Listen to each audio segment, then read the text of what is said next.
కరివేపాకు వల్ల చాలా హెల్త్ బెనిఫిట్స్ ఉన్నాయి. హెయిర్ ఫాల్‌ని ఆపటానికి, రక్తాన్ని శుద్ధి చేయటానికి, వెయిట్ లాస్ అవ్వటానికి ఇలా 1, 2 కాదు చాలా అంటే చాలా ఉపయోగాలున్నాయి.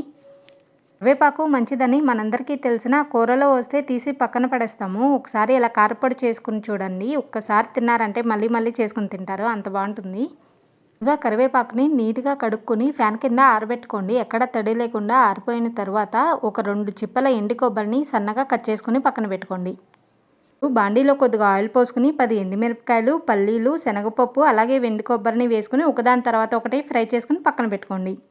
ఇప్పుడు ఎండిన కరివేపాకును వేసుకుని దానిలో 1 స్పూన్ జీలకర్ర అలాగే 1 కప్ ధనియాలు వేసుకుని మొత్తం ఫ్రై చేసుకోండి.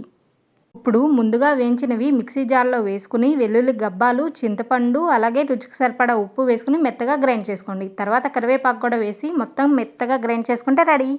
ఈ ఫ్రిడ్జ్లో పెట్టకపోయినా 6 నెలలు నిల్వ ఉంటుంది. Please like and subscribe.